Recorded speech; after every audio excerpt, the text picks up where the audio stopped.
that we have to face. In the first place, on the level of causation,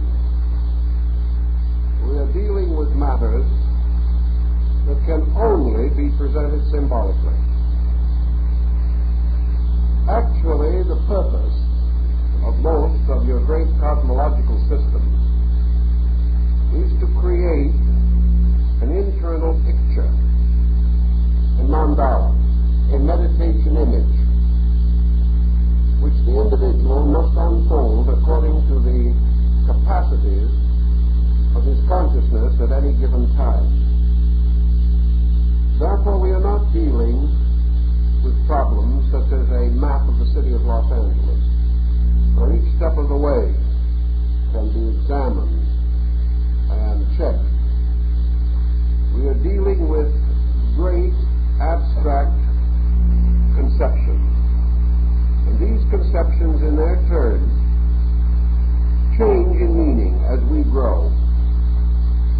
We think we have them solved, but our own unfoldment is forever challenging us to search more deeply into this basic mystery which underlies all things. So we are dealing with truth or principles in a mystery. And words fail, thoughts fail. But perhaps out of the effort to grasp, we release from ourselves something of the archetypal design. For the most part, these abstract subjects are profitable to us only in one way, that they increase our confidence or understanding about the kind of a universe in which we live. They help us to find more solid footings for faith upon laws and principles, which, partly understood, still blaze out in splendor, giving us an assurance that we live not in an accident, but in a great intention. Probably that is the largest lesson that we can immediately learn. For the details of this intention have been theological controversies since the dawn of time. Yet each individual gradually outgrows both the theology and the controversy. He finally comes to seek the experience of the great creative processes within himself. He is aided in this because he is a miniature of all things. In an orderly universe, creation occurs on numerous levels, and these levels, in a concatenation, that is, in a descent from higher to lower, these levels follow the same archetypal pattern, and if the trestle board can be sensed or grasped at least in part, it supplies a useful key to the innumerable particulars which may be of concern to us. There is an ancient belief or doctrine concerning septenaries, which I think may be abstractly useful. Some of our most remote ancestors in the great philosophical schools declared that the whole of cosmos, the entire vast universal system of universes in which we exist, is built upon a vast mathematical formula. Whether we want to say that the formula came first, or the universe blazed this formula into existence, perhaps is a fine point. But one thing we do feel or believe that is sustained by the deepest knowledge that we have, namely, as Plato says, God geometrizes. The creating power, whatever we wish to designate it, manifesting its own nature according according to its own will, moves inevitably in a patterned way, in an orderly way, in a way suitable to the gradual unfoldment of a system of emanations, all of them orderly, consistent, and proper. Also, according to this ancient belief, the differentiations of universal systems, of cosmic systems, and of solar systems, this differentiation was due to basic formulas contained within the great formula. Therefore, every creation, every solar system, and everything created within it is determined by a basic formula unique to each structure. Thus, the formula which manifests itself in our creation defines both the creator and the creation.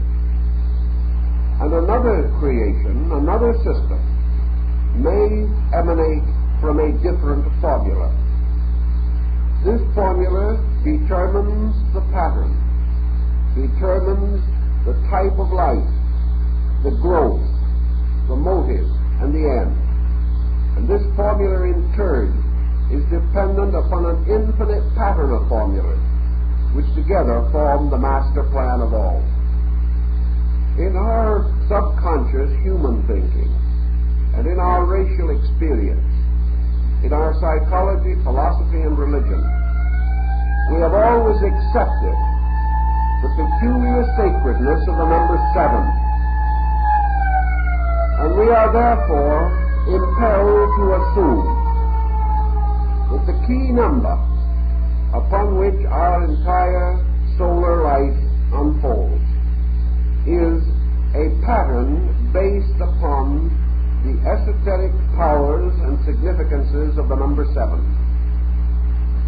This is why septenaries of various kinds are eternally present, because from the basic archetypal trestle board, from the master plan, all things infinitely reproduce themselves in kind, so that everything within the creation bears witness to its master key.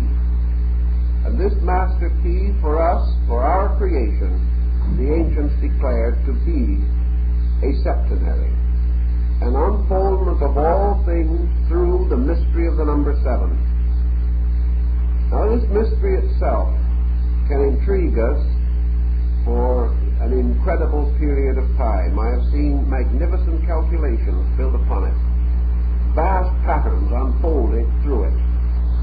But for our purpose, in the time that we have, we cannot attempt to trace all of this material. We will trace certain phases of it.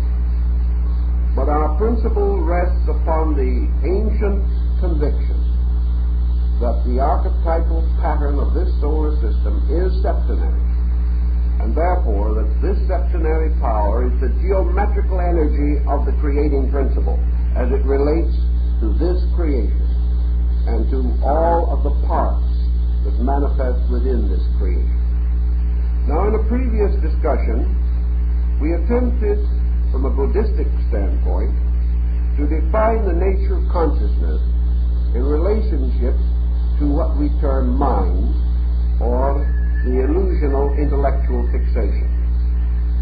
And we remember that Buddha considered sleep to be the most approximate symbol of consciousness, and that it is from this mysterious root, this unconditioned state, into which the sensory perceptions and the aggregates or hindrances of illusional activity all retire, that in this basic state of not being objectively aware is a type of consciousness which survives without action, survives without self-knowing, survives without imparting knowledge, and that this consciousness furthermore possesses within itself the power to awaken itself into objectivity from the mystery of sleep.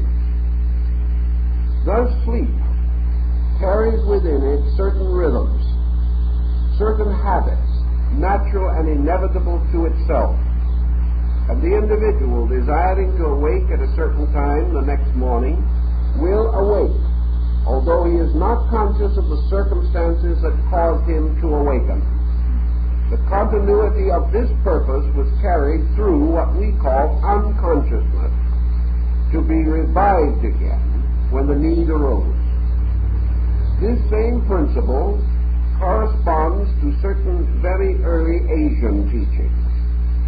For here we find the statement in the standards of Zen, or standards of contemplation or meditation, that the eternal parent, wrapped in its 7 mysterious and invisible robes, slumbered again for 7 eternities.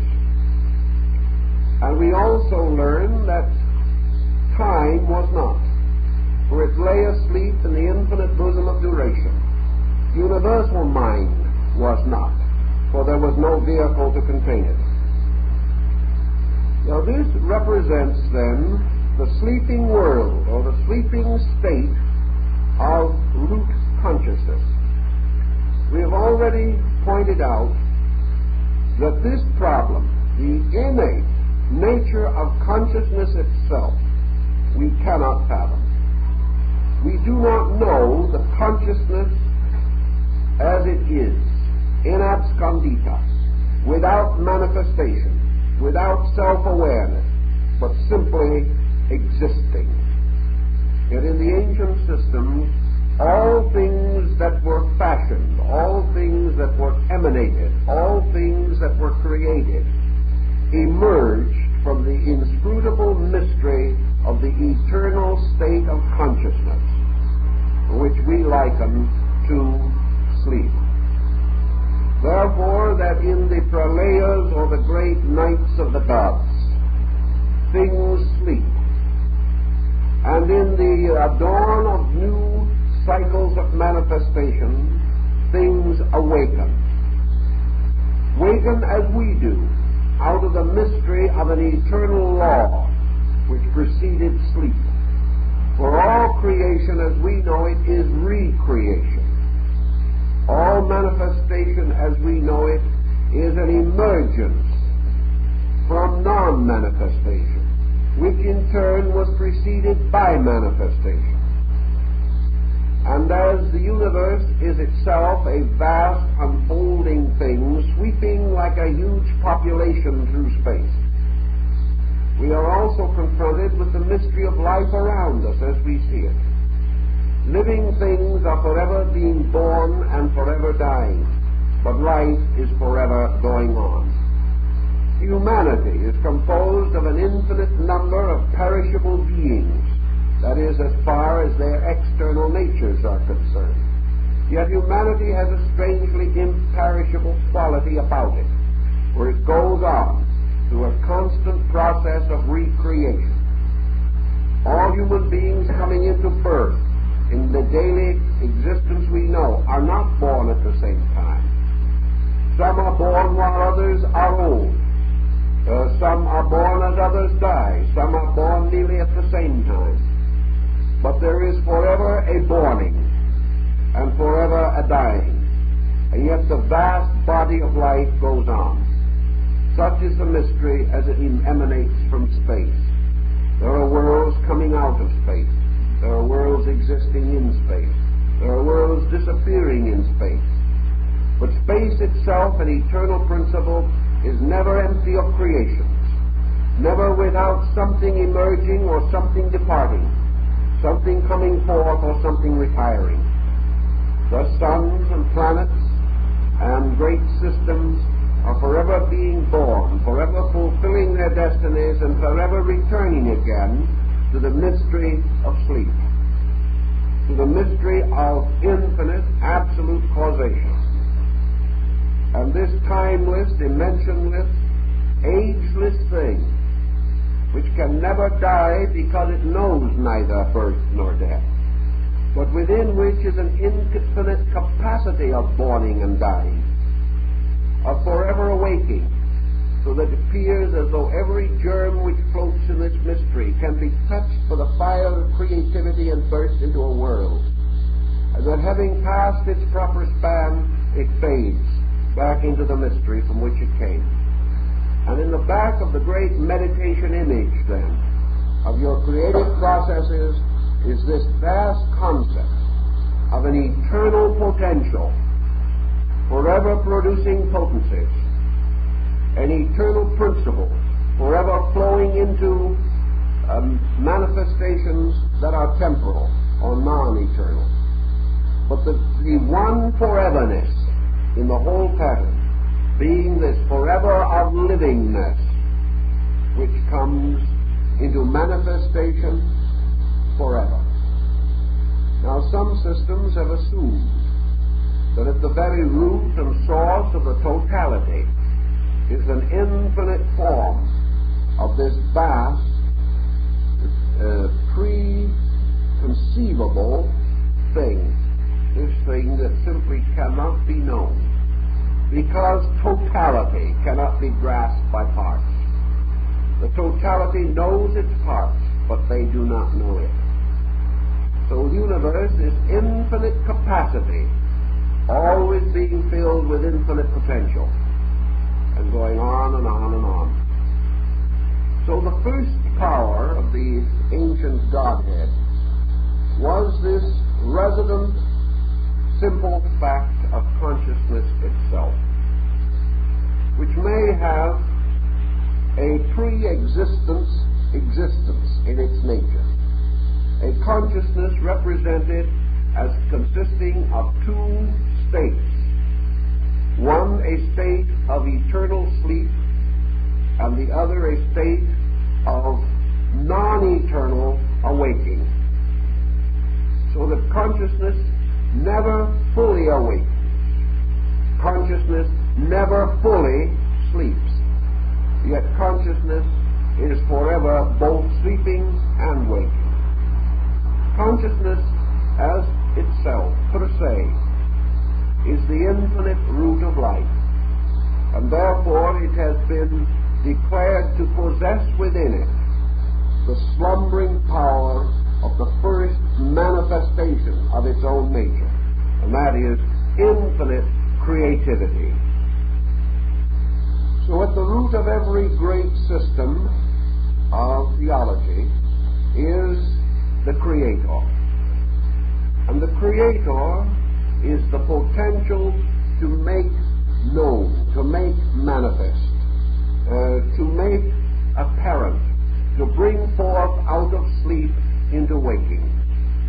Now, in most of your great systems, the creative act, the primary creation, the speaking of the eternal word or verbum, that which causes the break in the mysterious chain of sleep, that which disturbs the sleeper into waking, the divine fiat, is associated with the creative power. And once this power has struck, the light has come, creation has been objectified, we find very, very little further reference to this power. This power then simply rests as the infinite storehouse, the infinite source of all things that are ultimately to be made manifest. Therefore, in most theologies, you find very little actual definition, very little explanation, very little even veneration for this principle in itself.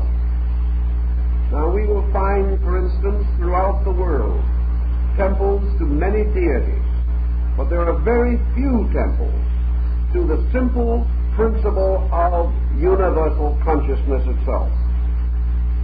In Christendom, for example, you will find very few churches dedicated to God per se.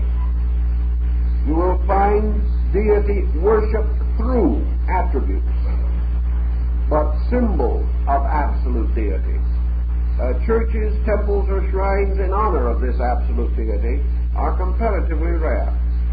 When you compare the number of churches, for example, in Christendom that are dedicated to Christ, you do not find nearly so many in which the dedication is directly to the first power of the Godhead. This first power of the Godhead is always represented as a strangely aloof power, bringing things forth and then remaining in the shadow behind them. Now, we have many symbolisms to represent what might be termed the dawning of consciousness, the first creativity in this great emanational theory. In Taoism and in Zen, for example, the primary symbol of creation is a circle. Now, this is perhaps contrary to our more common concept, for we nearly always think of the creating power first as a being. In your esoteric and philosophical systems, however, a being is not the first. Being is the first. And therefore the circle, as a symbol of infinity, represents to the mind of the symbolist, as a mandala, an infinite field of consciousness, a field infinite as far as we can conceive, and yet in the background of the vaster systems, of which this is but a small fragment, a restricted or limited field. It is, however, the peculiar zone, area, or field, which is to become involved in the creation of a system of some kind. And in antiquity, the supreme being in nature, universal consciousness, was usually considered as an area. It was considered as a diffusion, as an infiniteness, with its center everywhere and its circumference nowhere. And strangely enough, this consciousness, which represents actually the field of creativity of a logos, or deity, was a circle, or more correctly, a sphere. But the sphere diagrammatically becomes a circle, which is a symbol of a very abstract quality, representing an area impregnated with a consciousness, or with a life principle. The first power, or the first principle, therefore, in symbolism, was usually represented as defined as a circle, a great area set aside for germination, for the generation of worlds. The ring pass not, the shell of the mysterious world egg within which the fecundation of life is to take place. This is Atma. This is the superior nature. This is consciousness without the implication of selfhood. Consciousness without self-consciousness. Existence in a kind of trance-like sleep, permeating, penetrating, extending, but not yet focused or drawn to any particular point, because it is everywhere.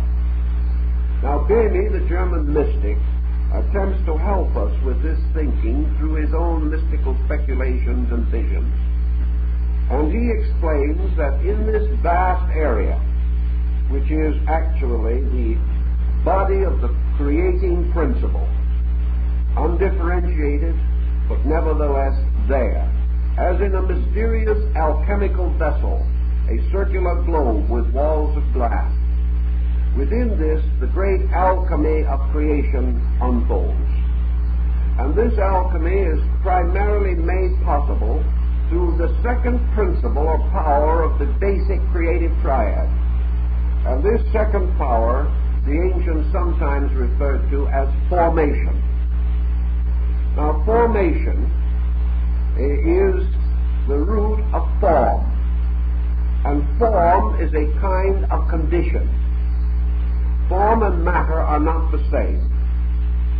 Form is always a compound, for a form these two attributes, two natures, two substances, or a principle and a substance, it must be less than totality and more than the condition inferior to itself. Thus, formation, which was what the Kabbalists sometimes referred to this situation, was the process of bringing forth, not upon a level of generation, but upon the level of consciousness. Generation upon the level of consciousness, the ancients conceived to be formation, or structures brought forth, as the Hindu says, by will and yoga. And by formation in this process, Bainey explains that there is a vast motion, a motion that moves along a radius, and that this motion is from the circumference of the vast circle of life to its center. Gradually, all of this field moves toward its own center, leaving behind it what the ancients call privation. And Bainey refers to when he says bis and abyss, the abyss being that which is left. And the gradual bringing together or moving together of the spiritual energies of an area results in these energies moving toward a center, leaving behind them an area privated of their own natures. And this privated area becomes the basis of what we call matter. Now, matter is not the absence of life, but the life deprived of certain attributes, the creative attributes which have been drawn to the center. Matter is just as much alive as anything else in space, but certain consciousness intelligence factors have been drawn toward the center along these radial lines from the circumference. And when they unite in the center to form the dot in the circle, we then have the gradual emergence of the third logos, or the third power of the creating principle. And this third power was called by the ancients the universal thought. Now, how shall we fix this thought perhaps a little more adequately in our mind? Consciousness is superior to thought. Therefore, thought can come into existence in consciousness. Now, less than consciousness, but more than thought, is something else, for which we need a word. And the Scriptures give us one word that is applicable. It is something that is a little more and than thought, but less than consciousness. And one word that has been suggested for it is understanding. Understanding being a power which can transcend thought. It is good to think, but it is better to understand. But it is still better to be fully conscious. These things represent degrees. Now, in your great group of creative principles, we have then this triad of the Platonists, the one, or the eternal, the beautiful, the understanding, and the good, which is the divine thought. We also have, therefore, creation moving through an understanding from within itself towards the integration of primary thought. Now, thought is an interesting point, because in your esoteric doctrine, thought is not a product of mind. Mind is a product of thought. Mind follows thought. It does not precede it. The eternal thinker brings into existence an infinite diversity of minds, which become the channels of the eternal thought. But the mind does not come first. The thought comes first. The thought is universal. The mind is finite. The thought represents the series of archetypal ideas that are resident within the divine nature itself. Thus we have creation moving through formation into the establishment of the focal point of generation.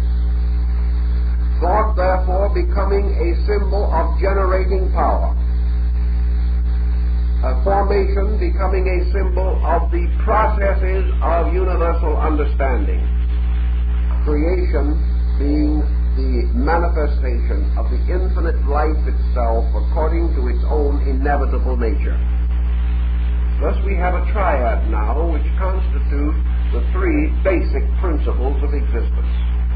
This triad returns to us in every line of thought, every religion, every philosophy. But it represents three essential natures, a symbol of the primary colors of life.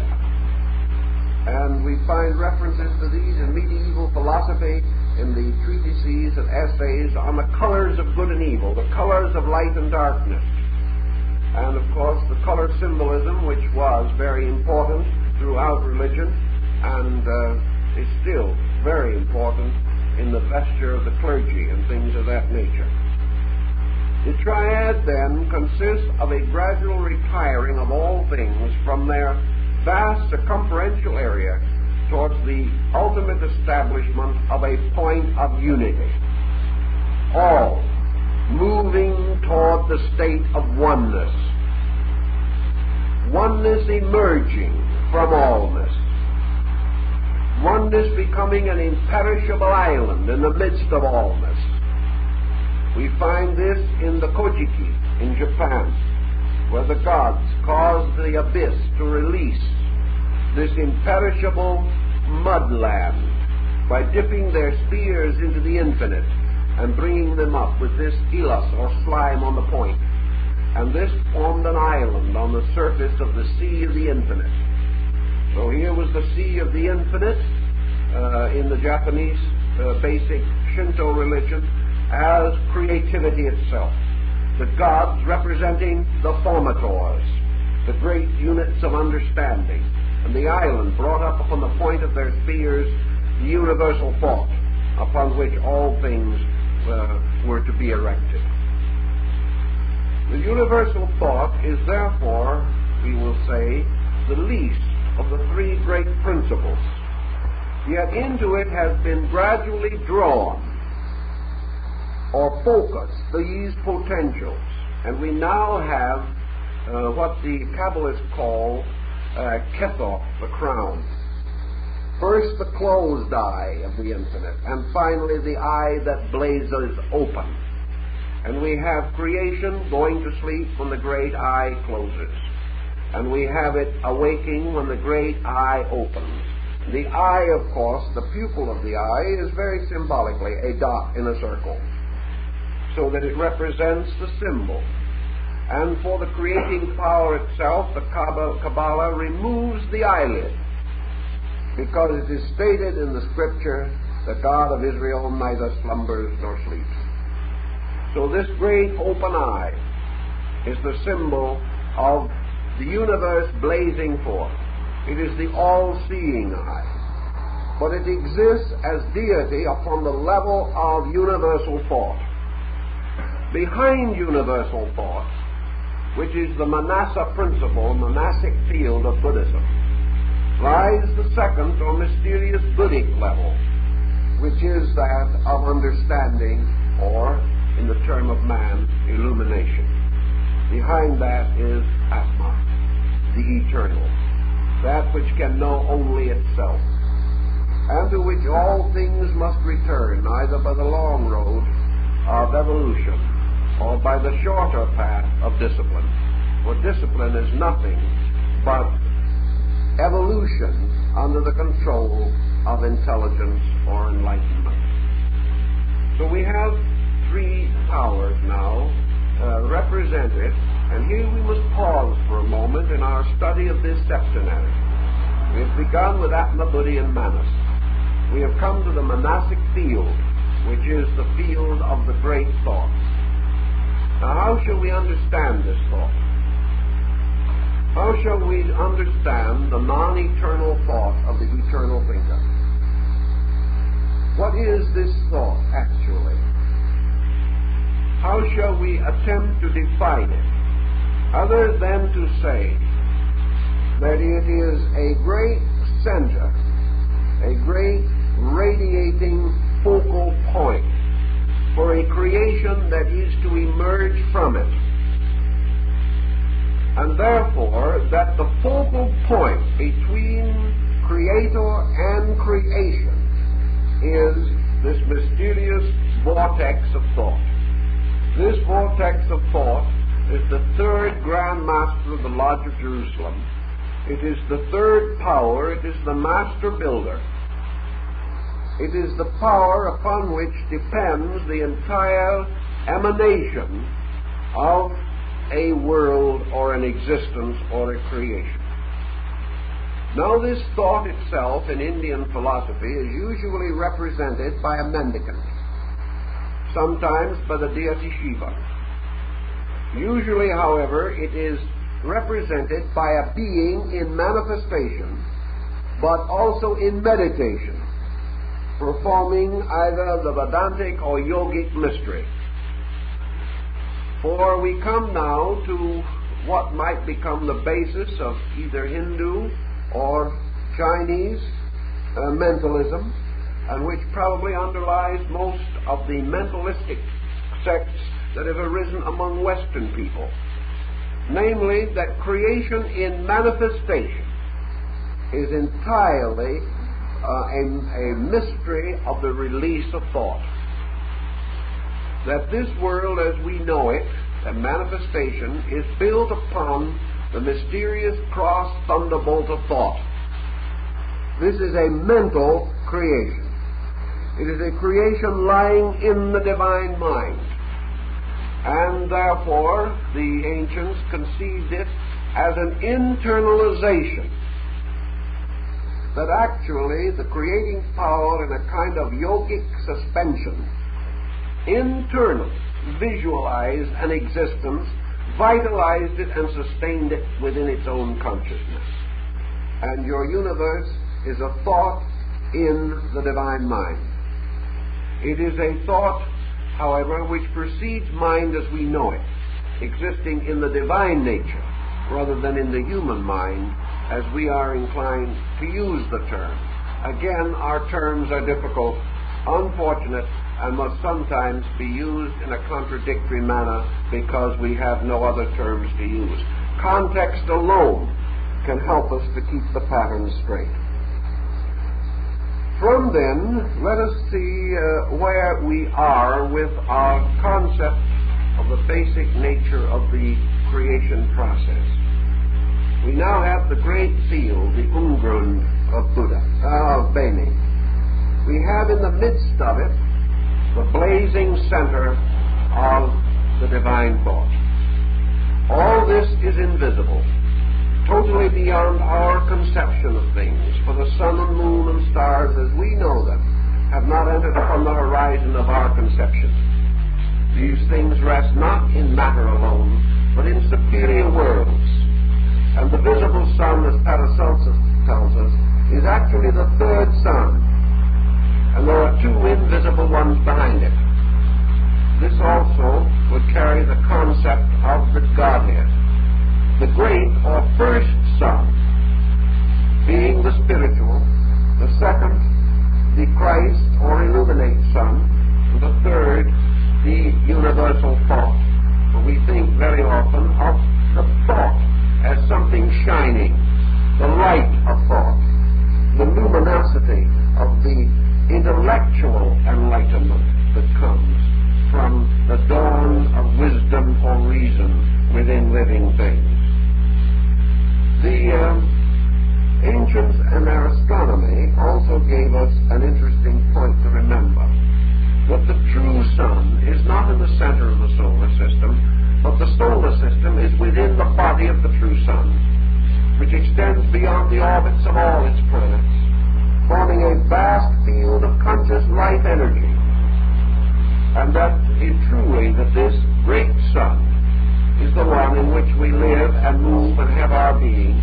And in the magnetic field of the human being, this corresponds to the auric egg.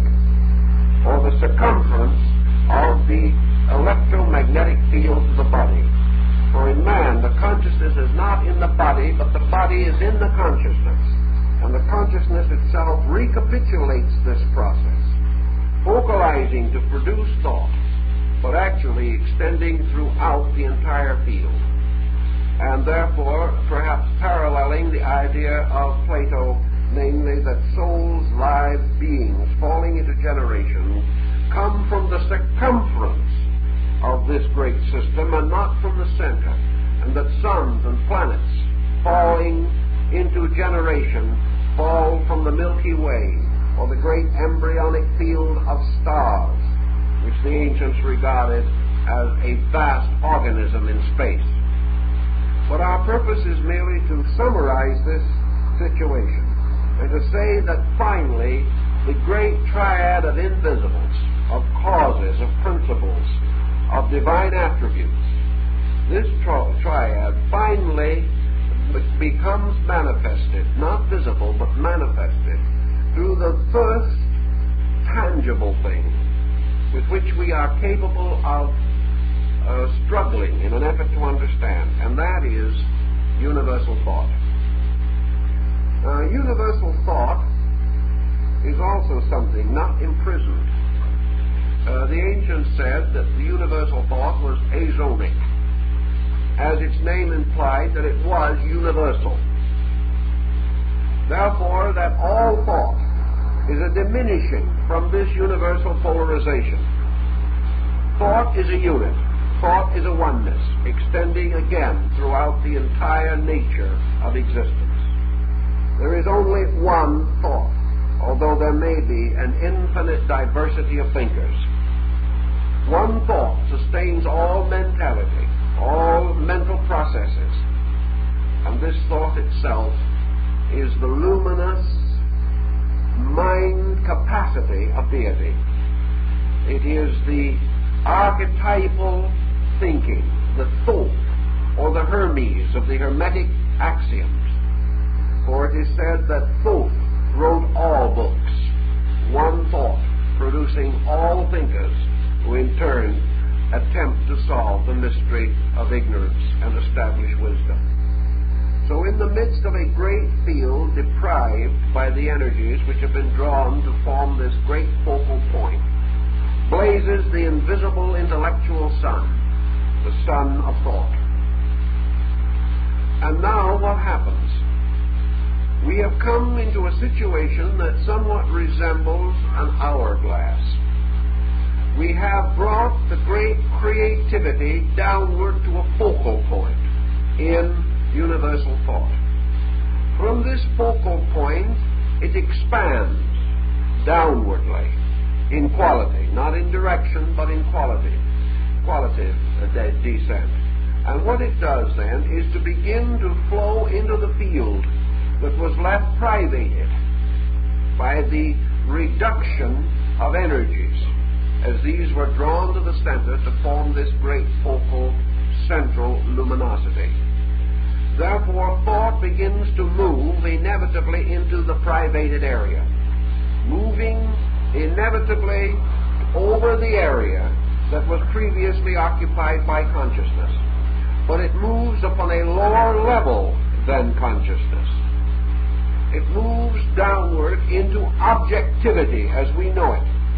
Now, there are many degrees of this and many processes of it, but for our simple purpose, let us assume, for example, that creation or creative power was moved downward as through a funnel until it reached the bottom of the funnel, which was the focal point of thought. And then passing out of the funnel begins to diverge again to form the lower half of the hourglass, in which it begins to flow into the field left deprived. But this field is now receiving an influx on a lower level than that from which it was originally deprived. So gradually the thought begins to fashion matter.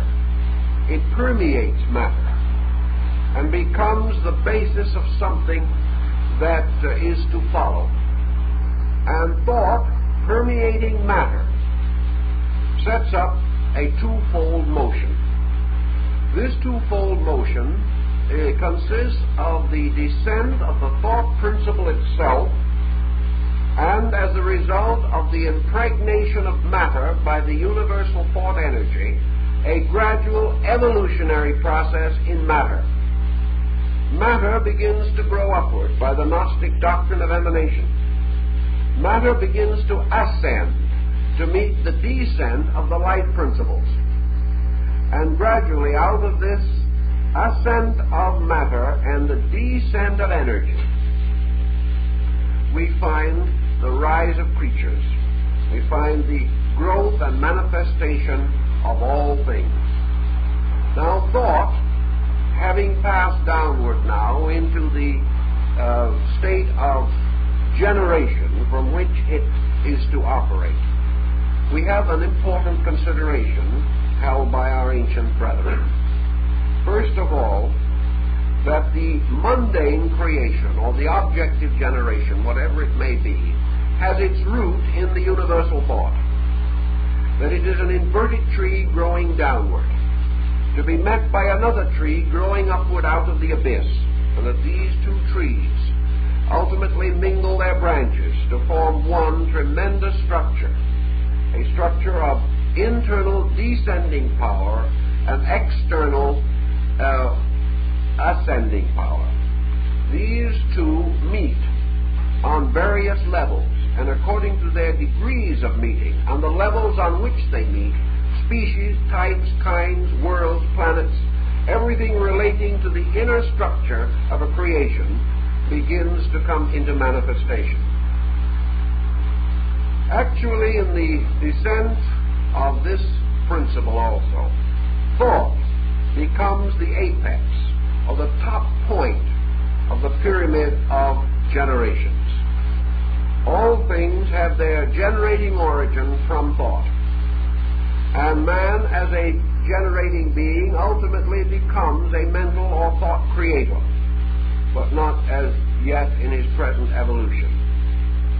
Thought out of itself, then, also begins to develop objectively a new center of manifestation. And here in the monastic field, thought gradually identifies its first integration, and that integration is mind. Now, mind is the body of thought, and mind and thought together constitute a compound. And this mind-thought compound becomes the upper point of what was called in antiquity the Great Square, or the symbolical figure, which you may remember from ancient mythology, of the triangle combined with the square, and how the triangle falling into the square becomes the symbol of creation or generation on an objective or material plane. Now, the square has always been the ancient symbol of matter. So we have three essential symbols involved in this. We have the circle or sphere, which is the symbol of total consciousness. We have the triangle or pyramid, which is the symbol of the creative triad. We have the square or the cube, which is the symbol of the material creation: spirit, soul, body. These three together. Of course, the principle being rather obvious, that the circle or sphere is a symmetrical geometric body with an infinite number of faces, and that this rests upon the least point upon which any solid can rest, for there is no solid that can rest upon less of itself than a sphere, whereas the cube rests theoretically upon the greatest part of its own surface. The triangle rests upon a rather different basis, because the triangle corresponds to an ascending line from below in the form of a pyramid, or a descending arc from above in the form of the creative triad. All of this symbolism becomes a little confusing, but after a little thinking, I think it makes a reasonably simple picture. And the lowest of the creating principles, thought, meeting or working with the highest level of the creation or the deprived field, produces out of this union mind. Now mind becomes then man's highest body and becomes the instrument most closely connected with universal thought. And through the mind and its evolution and development, the universal thought flows into objectivity, flows also into all the spheres of creation which are below mind. You will remember in the study of color that your three primary colors give rise to your four secondaries. Now, the peculiar situation of all four secondaries is that they are all of them composed of two or more primaries. Therefore, all of these things are forms, because form is a compound. Form, therefore, becoming into manifestation, is always a certain degree of thought plus a certain degree of matter. In man, the thought power transcends matter more than it does in the animal. And in the animal, the compound contains more thought than in the plant. The plant more than in the mineral. But all these compounds of the thought and matter represent forms. Therefore, the square is called the universe of forms, because within it formal natures are forever being manifested. The square, therefore, contains the outworking of the three principles in their manifestation as four capacities. For the principles of the triad are forever flowing into the capacity of the cube, square, or the lower formal structure. Now, in the case of man, these four represent the body principles. In the case of the universe, they represent the magnetic fields, which become the foundation of the differentiation of energies. Thought, therefore, actually becomes the basis of the four bodies. And each one of these bodies is some kind of a condition of thought. Therefore, we may say that thought, or the thinking power, can understand them all, but they in turn cannot understand the thinking power. Thought can perhaps conceive mind. It has conceived it and brought it into being, but mind can never conceive the fullness of unconditioned thought. Thus, your meditational processes are attempts of mind to grasp the larger dimension of thought. A very complicated but interesting procedure. We have then a series of other creative powers emerging now from the thought principle. One of these, we have said, is mind. Now, on the combination, or in the field of mind, in the case of man and other creatures higher than man, the union of the thought and the mental field or energy of matter produces what we call in man the ego. And the ego becomes, so to say, the god of bodies.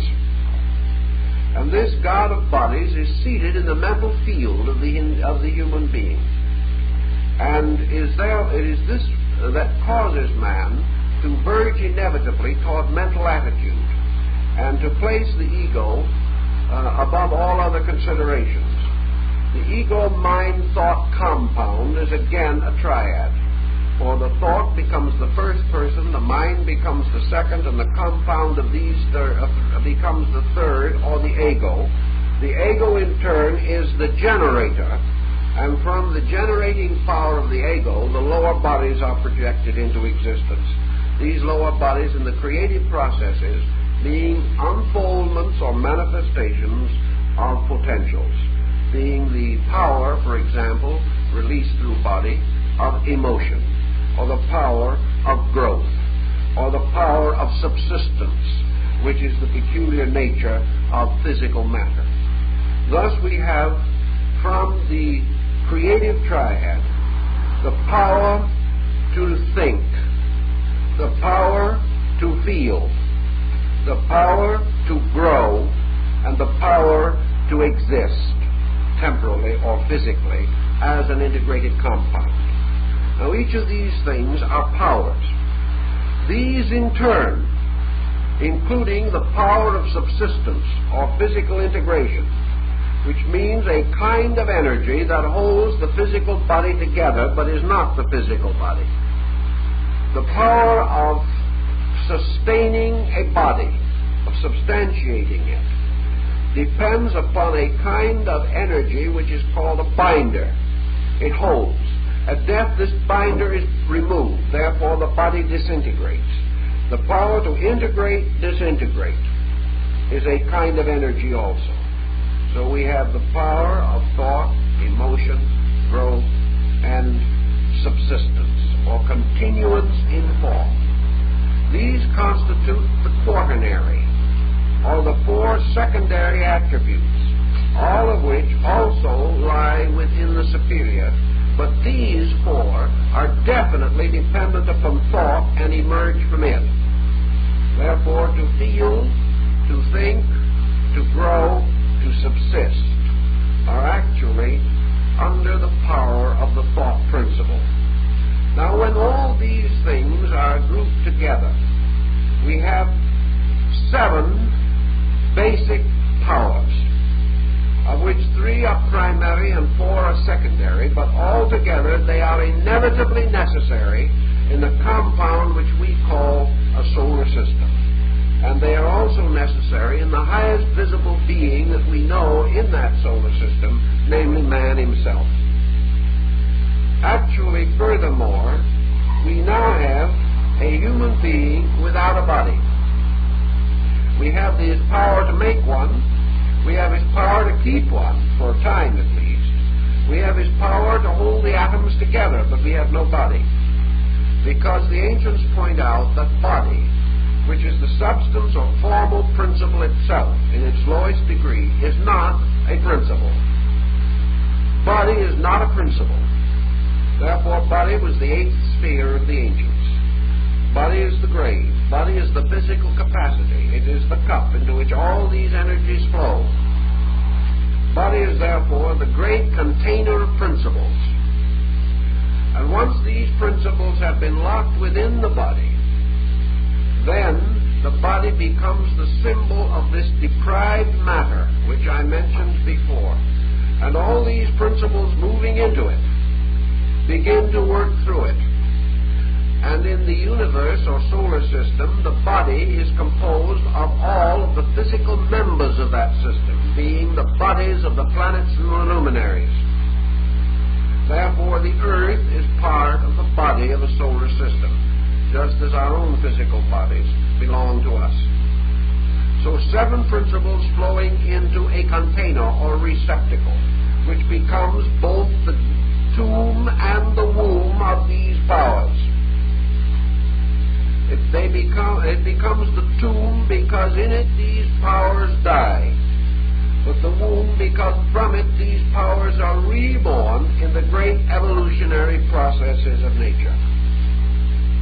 Thus we have the descent of the 7 creative principles which are ultimately locked in matter. And being locked in matter, they then begin the process of breaking through matter, which they do by a very gradual evolutionary process in reversal of the order of their descent. The Egyptian philosophers had a very interesting concept of that, because they said that part of the septenary came into every part of the formal principle, and that the highest principle was reflected in the lowest aspect or attribute of matter. Therefore, the ancient Egyptians said that consciousness per se, in its physical existence in man, for example, exists in the skeleton, and it exists in the marrow in the bones. That it therefore is associated with the most crystallized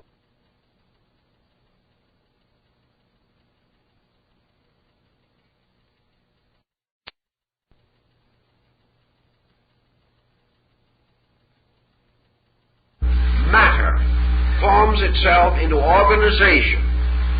Subsistence is beginning.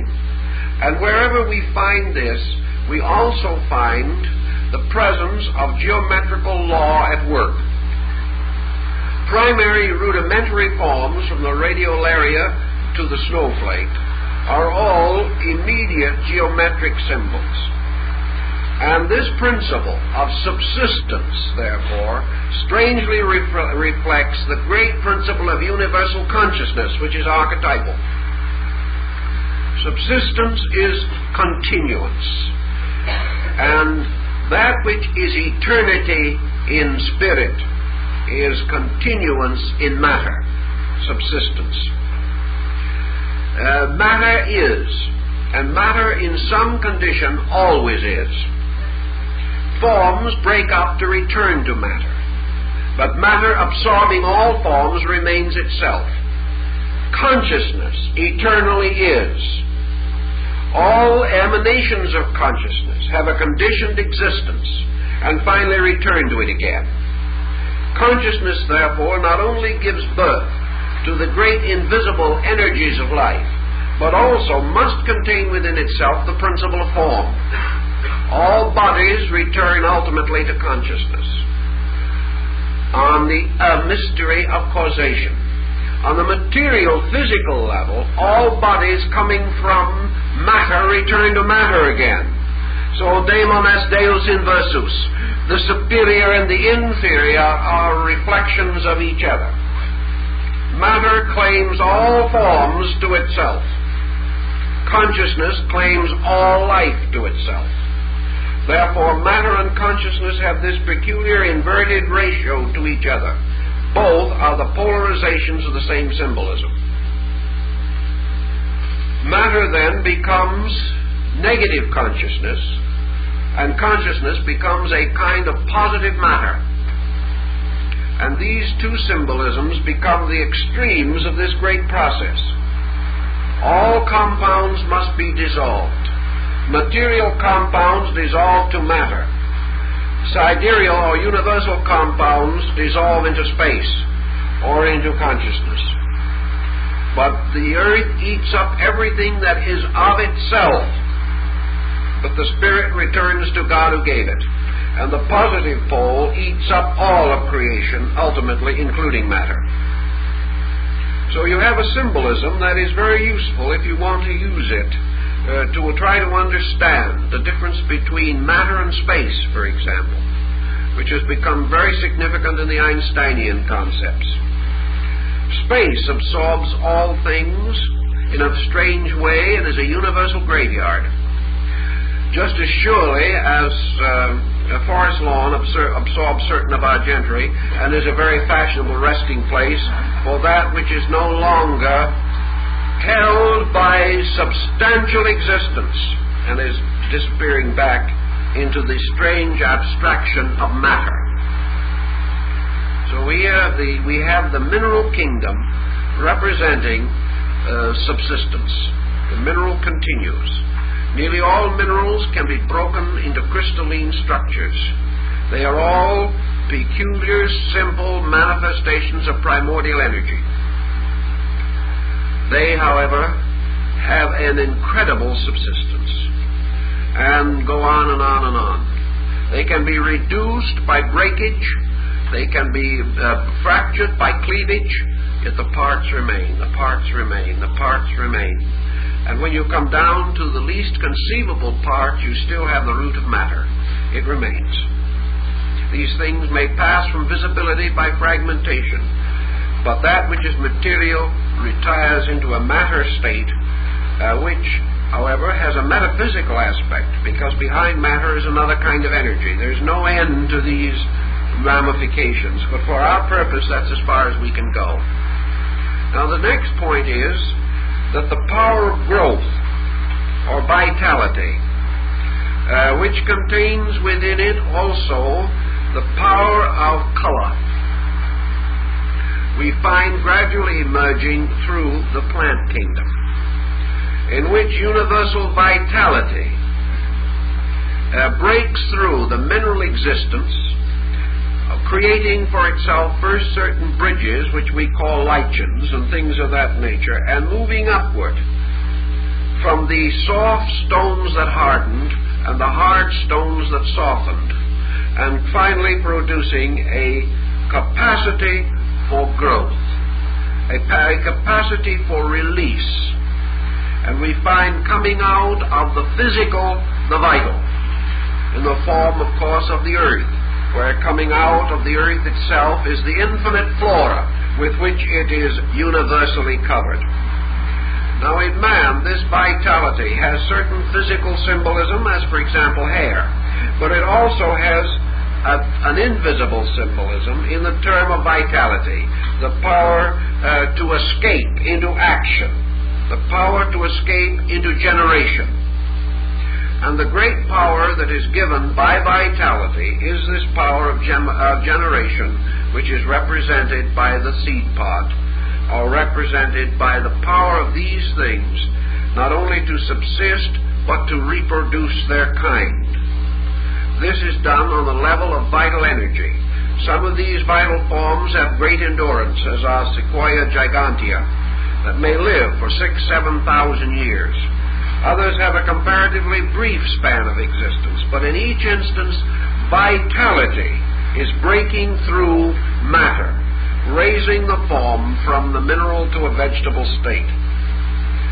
Now, when emotion comes, this form is pressed on to the establishment of new function, and emotion manifests primarily in the animal world as motion. Emotion gives the power of the creature to move, and motion in turn is inspired by only one quality, emotion, inasmuch as motion rooted in fear, rooted in the desperate effort to survive, to escape, to break away from things which might otherwise destroy. Dr. Biscayne made experiments a long time ago to prove that carrots and other vegetables have the rudimentary principle of emotion. And although this can only be measured by scientific method, the carrot tries to escape when something attempts to root it from the ground, or break it, or destroy it, or eat it. This form of life is beginning to experience the concept of survival, and through certain links between kingdoms, such as the sensitive plant, in which the leaves of the plant actually attempt to escape the person who touches them and do move away, we find the gradual development of motion, and with it also emotion, and the gradual release through the creature of the emotional potentials that we recognize. Now we also then find the motion from the emotional level to the next release of one of the creative principles, and this is the power of mind. We find the establishment of Manas, or man, the thinker. We find him ascending through certain linked kingdoms, perhaps the anthropoidal group. We find him moving gradually toward the individual control of his own destiny by the power of mind. And when man completes his mental evolution, the quadrature, or the great hollow square, which was formed in the creating process, will be complete as far as he is concerned. The four secondary powers of the Godhead will then be incarnate. And what have they produced? They have gradually built a vehicle in which all of the lower vehicles still exist. Man, as a living creature, is not a mind that has discarded a body, but a mind which has gradually come to control the mineral, plant, animal, and lower human attributes of itself. Now remember that man can only have emotion, or only have vitality, or only have survival, or continuity, a subsistence, because these things exist also in space. He cannot have an emotion unless there is an emotion apart from him. He does not invent emotion. He does not create emotion. He creates integrations of vehicles by means of which these qualities from the universe can move into him. and whatever constitutes the highest integration which he is capable of receiving signifies the level upon which he functions. The animal has the emotional level sufficiently strong to receive and distribute emotional energy, but not yet strong enough mental organism to distribute mental energy. So the fact that man is developing these instruments and can see the four kingdoms around him, and including himself, indicates that these four kingdoms represent personifications or embodiments of powers which are existent in the solar system, and must therefore also in some form be existent in every superior organism beyond the solar system, out into space itself. For nothing can manifest in any part of creation that is not an essential part of the ultimate creating principle itself. It must exist there. Therefore, that a mind exists in man means that a universal mind has to exist. That a universal mind exists means that a cosmic mind has to exist. And the cosmic mind implies that the great insular groups of cosmic systems must also have a mind, and that this mind retires infinitely on the level of mind to total mind. And every creature that possesses a mind is revealing or manifesting the attributes of the universal mentation factor, which is therefore a divine attribute. Now, man, having created these bodies, also becomes involved in a series of situations, according to the ancient concept of the Septenary. For man ascends like an ascending pyramid to an apex, and this apex becomes his mental nature. And at the point of mind, we have the bridge or the link between the universe of effects or of manifestations and the universe of causes. So man can ascend, according to the ancient concept, until he attains the state of mental existence. He can be a mind-ruling creature. And in his physical organism, the whole thing is repeated again, because in this case, he creates on the lower level another chain of these instruments, and the mind begins to function through the brain center. For man has not only participation in the thought of the universe, he has participation in the divine mind, and he functions as a mental being through a brain. And this complete stream of vehicles moves unbroken from its root to its ultimate manifestation. In the same way as the brain becomes the instrument of mind, so we know that the liver becomes the instrument of emotion, the spleen becomes the instrument of vitality, and actually the heart becomes the instrument of the physical body, therefore peculiarly linked with consciousness, which again is its opposite in the higher polarity. So that as a man thinketh in his heart, so is he. So these various chains of vehicles form a study that can be continued almost indefinitely, but there is a tremendous pattern moving through them. But here we still have a situation. Man attains the development of mind, and by means of this, he becomes more and more proximate to the level of the creative triad. Now, however, he is reaching the apex of the lower half of his hourglass again. He is now ascending through a series of instruments in which he is creating a capacity for the manifestation of the divine attributes. He has a compound personality now, and from this compound personality, regulated by the ego, seated in the mental field, he becomes a human being. Yet evolution for man does not stop at this point, because man now passes from the secondary or compound manifestations of the divine principles to the higher triad. And this higher triad continues to require the development of other vehicles of manifestation. In a mysterious way, this triad has in its negative poles, flowed into all of the body principles to make them exist and bring them up. Now, however, man has reached a point in which he can bridge, forming a Tascaradus between the higher and lower structure. So we have the human being beginning to move upward onto a higher level of function. And we have man at this point in evolution, which is our particular place in the divine plan of things, it would seem, struggling with the combination of disentangling his various instruments from the tyranny and despotism of egoism. He has brought himself up to the point in which, as a mind-integrated being, he can make himself master of objectivity. As the ego itself, the ego turns downward and becomes the master of bodies. But the ego cannot go above its own level. Therefore, man is now standing more or less at the point of equilibrium between a world of effects and a world of causes. He knows intuitively that he possesses within himself the capacity to go further.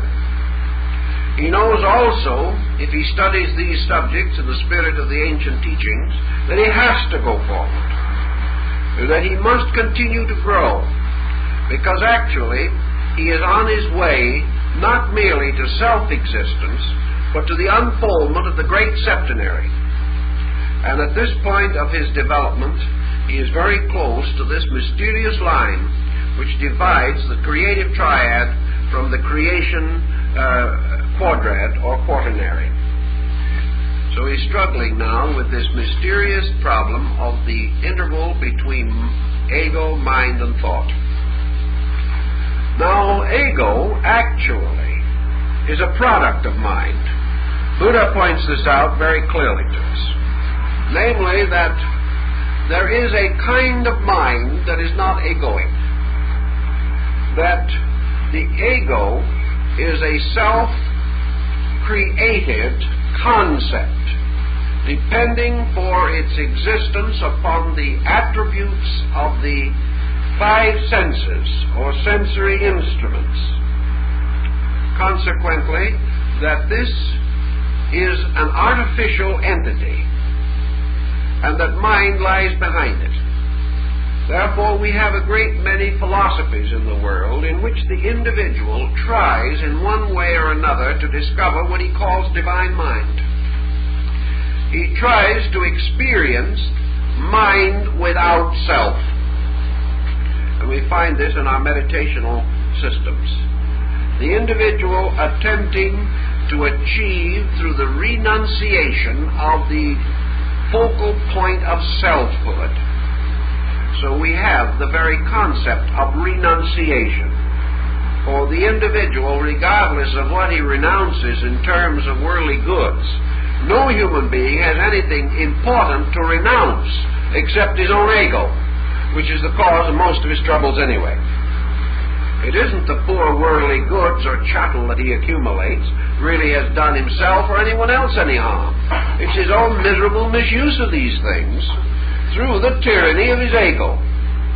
I want, I don't want. These things become the basis of egoism.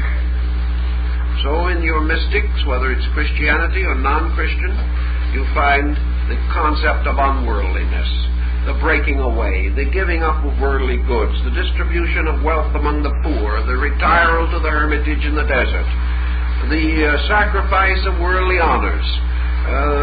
We find these laws of unworldliness going as far as your monastic orders with their complete detachment from all things worldly, their laws of celibacy and continence and all these things.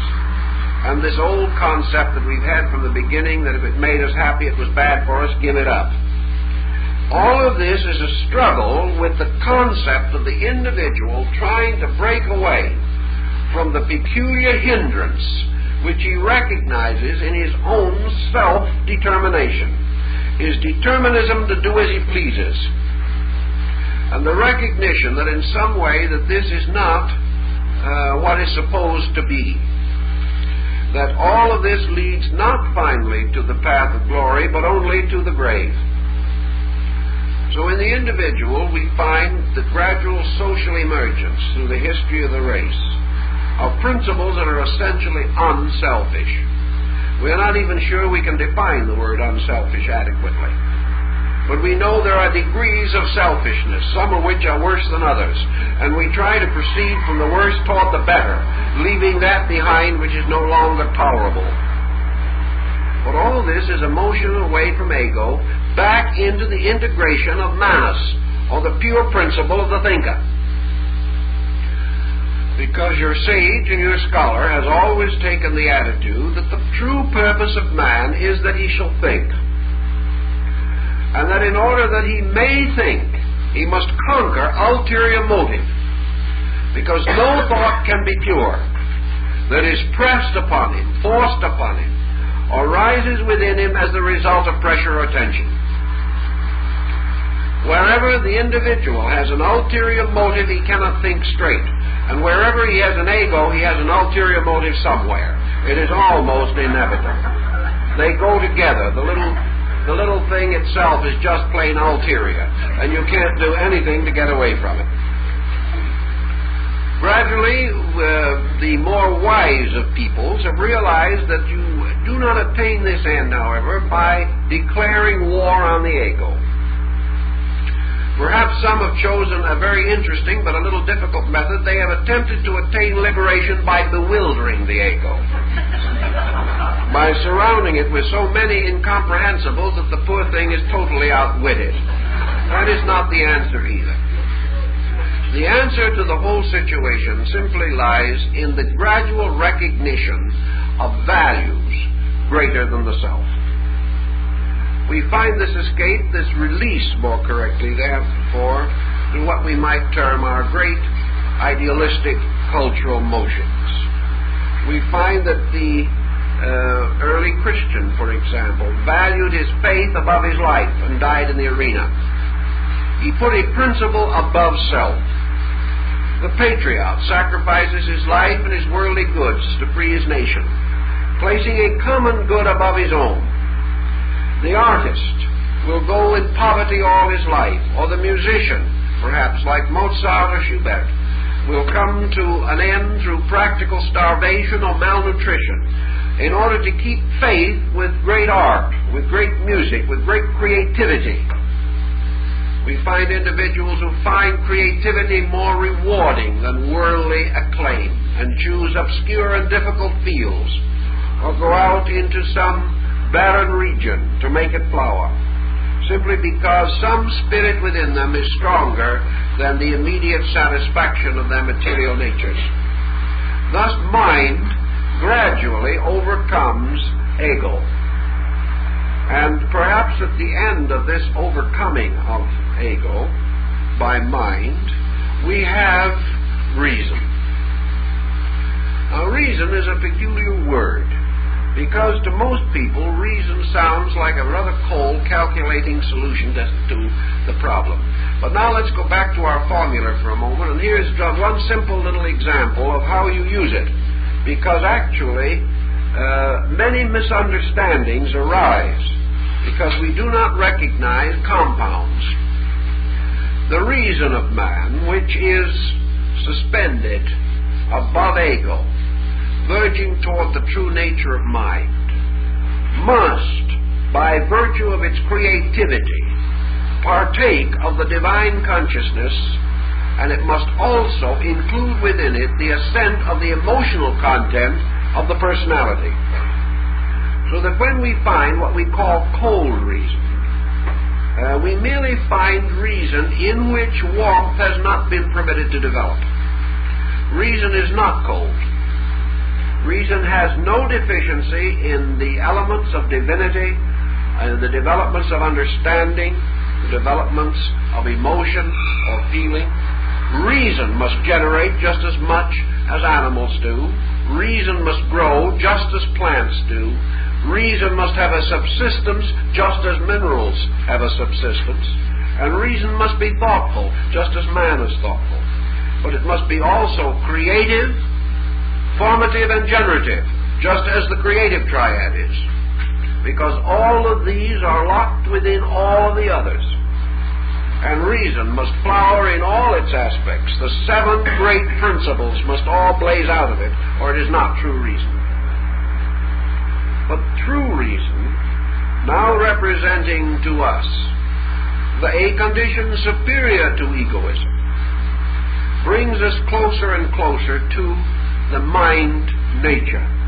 For the pure reason of the mind is just, is in all things reasonable and orderly, and is an unfoldment of an absolute geometrical formula. Therefore it must be beautiful, because all symmetrical geometric forms are beautiful, and all beauty as we know it lies in the reasonableness of things.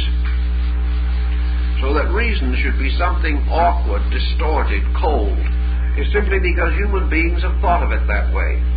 But those who have attained it have never found it to be that. So we can say that man escapes from selfishness by way of reason. He builds systems like ethics. He creates schools like philosophy. He goes further into the speculation of things in the effort to find liberation from ego. And he discovers it in finding larger worlds in which to work. Worlds in which ego is not a medium of exchange. Worlds in which the products of ego are not the currency, but in which there are other treasures, where thieves will not break in, nor rust destroy. But having achieved even to the state of reason, man finds that he is still bound. So he goes further to explore the mystery of pure thought. Now those who have explored this mystery have actually reached the unity with the third power of the creative triad. They have moved from the quaternary into the triad. But what is pure thought? Pure thought is the generating power of consciousness.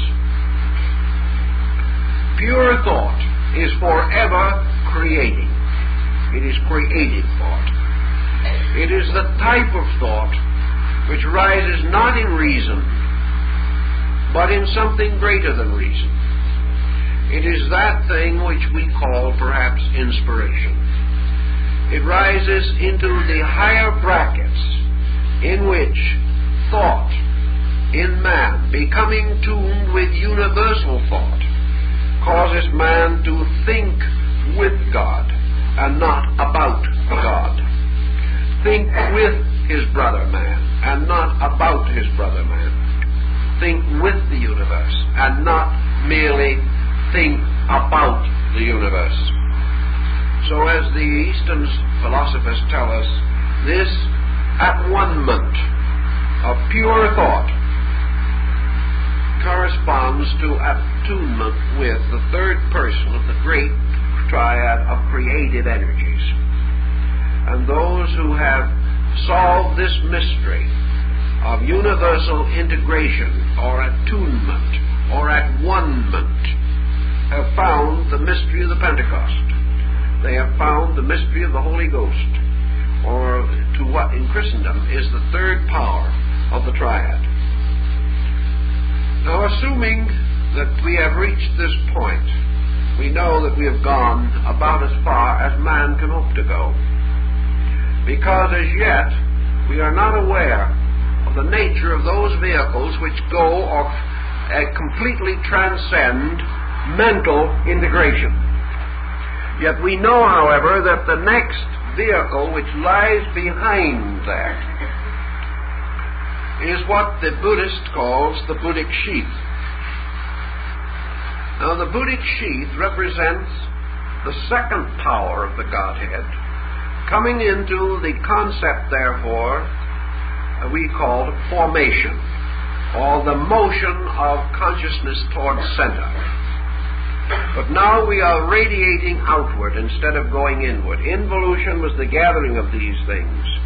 Evolution has brought us finally to the dot in the center of the circle, and we must now move out into the radius. This means universalization. This means the individual moving irresistibly from a state of objective oneness to a state of subjective allness.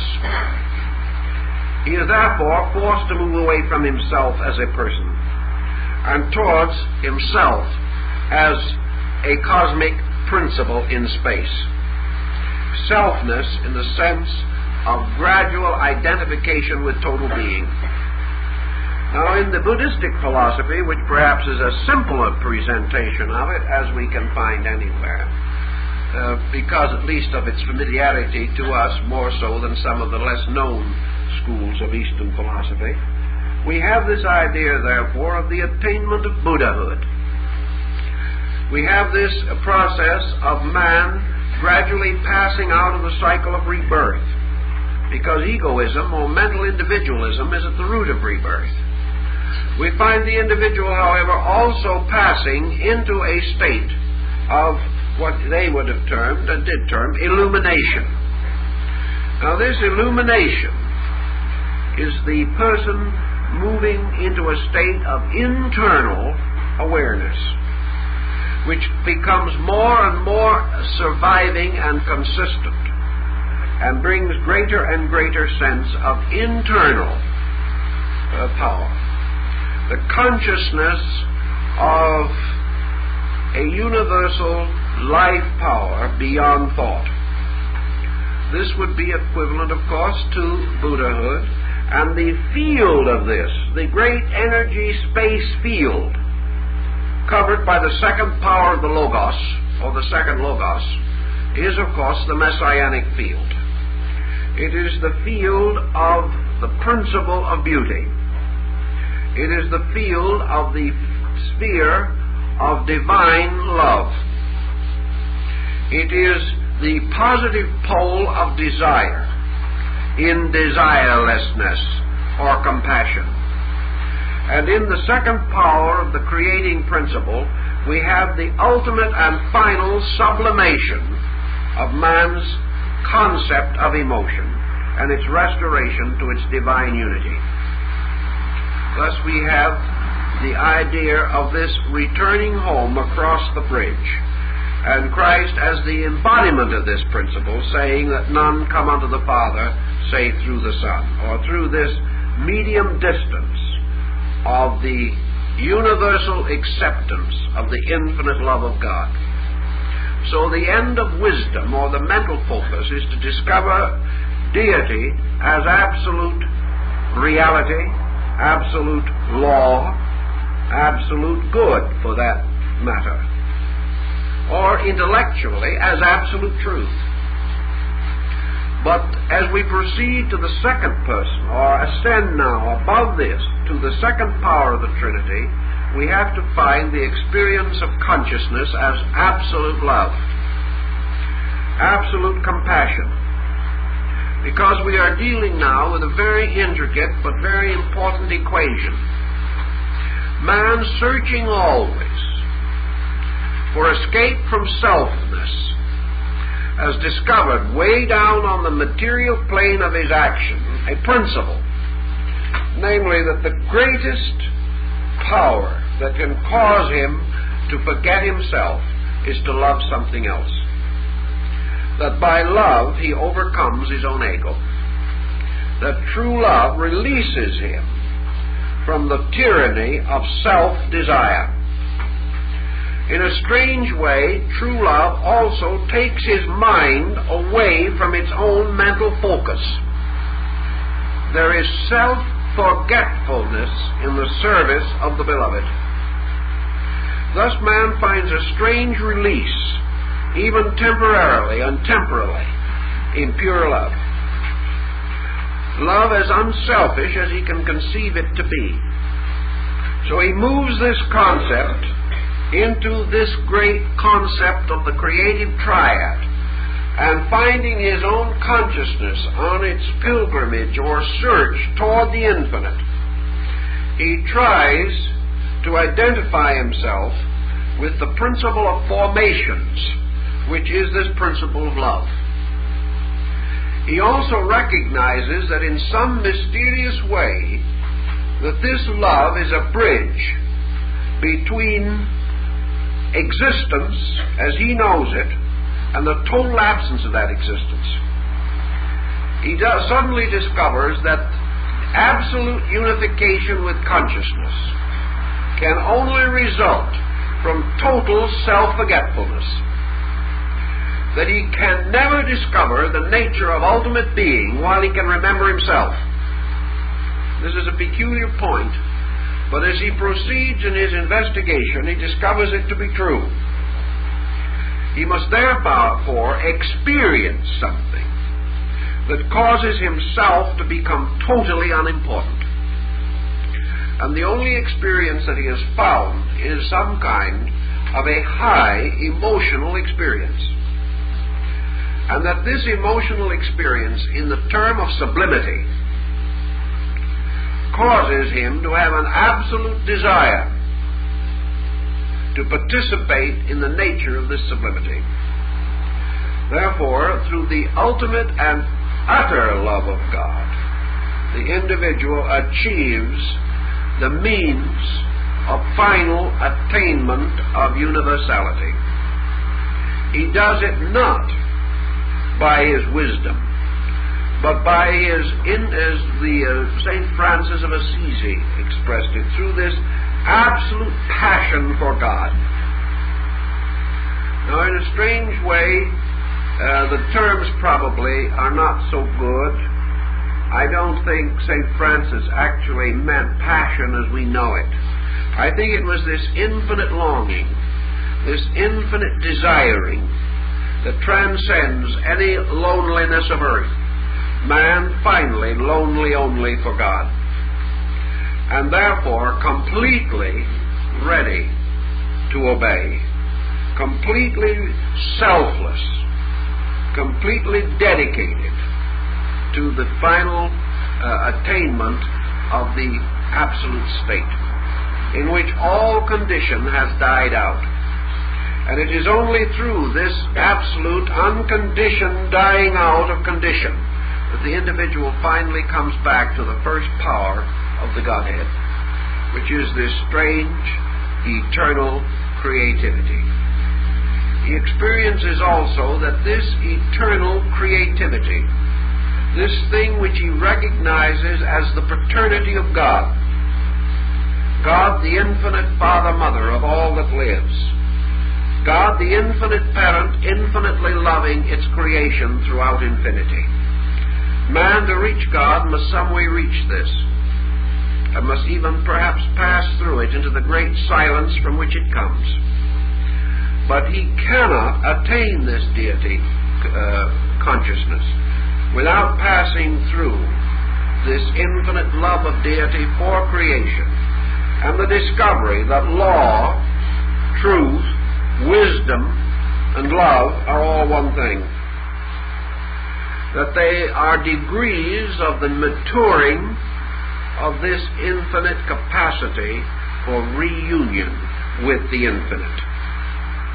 So in the second polarization, we have the bridge of the Christs, or the bridge of the Messiahs, those who so greatly loved their world that they labored and died for it, and have become the symbols of the great renunciation of all worldly things in the service of their fellow men. This is also an essential part of your symbolism, for the love of creation for creation, the love of the great creating power for everything that it has fashioned, is absorbed into this creation to become the love of things for each other, and finally the love of all things for the Creator.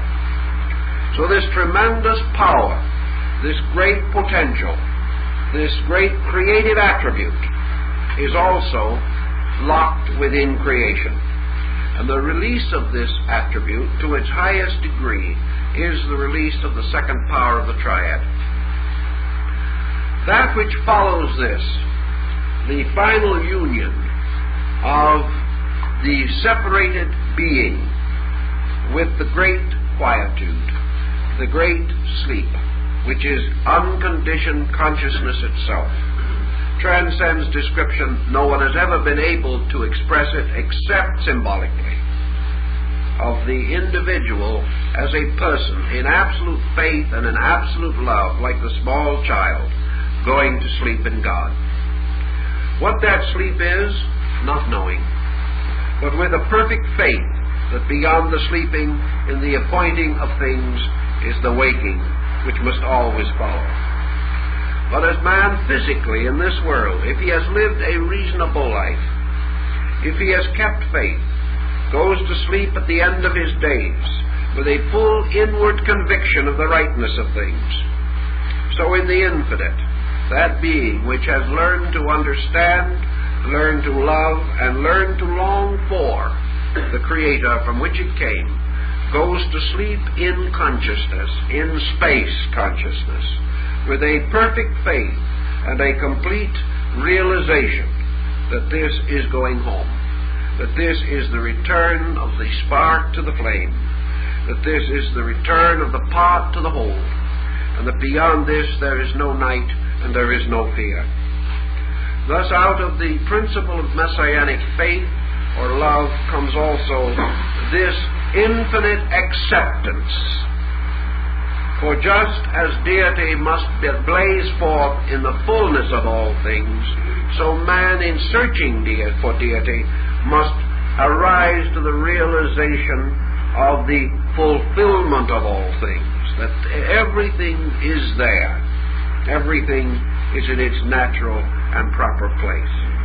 So the individual spark, having been restored to its parent flame, sleeps again for 7 eternities. And what lies beyond that sleep, man does not dare to speculate, because he can think as he will, fabricate what he wants to, but he cannot know, because he cannot experience beyond his attainment. He can only realize that somewhere in the mystery of things, all these values and facts exist. So that actually man descends or ascends like Jacob and his ladder upon a staircase of 7 levels. He ascends and descends upon a mysterious ladder which consists of the 7 powers of God. And he is moving upward among these powers. And he has descended from among them. And he brought them all down into the sleep of material birth with him. And he brings them all back to the sleep of spiritual union with him. For at both ends is sleep. At one end, the sleep of the earth. At the other end, the sleep of heaven. And in between these two, a waking creature, passing through various degrees of waking, only finally to come in the end of things to the need for the great sleep. So as all potentials have been exhausted in perfection, so the individual seeks rest and repose. In the study then of these creative attributes and powers, we can begin to see why they should be variously symbolized. Now in your Kabbalistic system, we have a great triad consisting of Ein, Ein Sof, and Ein Sofer. Ein, the boundless.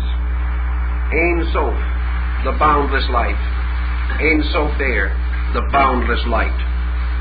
Eternity, eternal life, eternal light. These are the powers.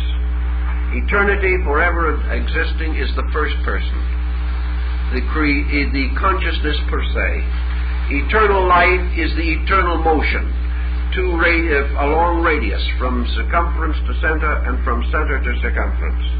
And Ein Sofer, boundless light, is the bursting forth of mind, by means of which all the mystery is illuminated, up so far as mind can go.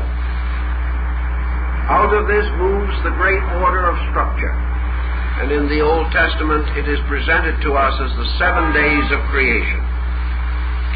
And this 7 days of creation represent the descent of life on its involutionary arc and the ascent of life on its evolutionary arc, counting or constituting 14 periods, which are represented in India by 14 manus, or teachers. The 7th day, the mysterious day of rest, the Sabbath, represents ascending ultimate union with consciousness, descending the rest of death. Therefore, when the time came for Moses to die, the Lord had promised him that he would not send to him the angel of death.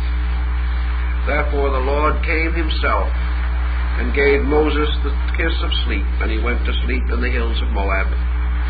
But downward, the rest is the silence that comes at the base of the great involutionary arc.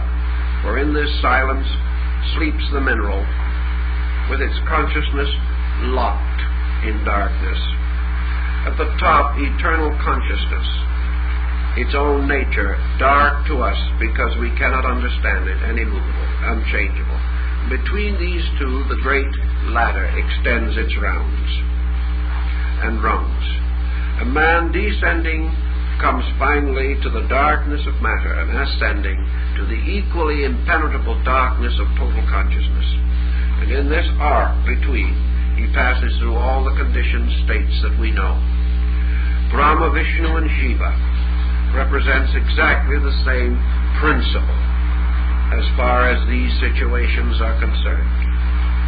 And in all the systems we have the Father, Son, and Holy Spirit, or their equivalents, always signifying the three spheres, and out of the third sphere emanating the great quaternary, or the hollow square of the world.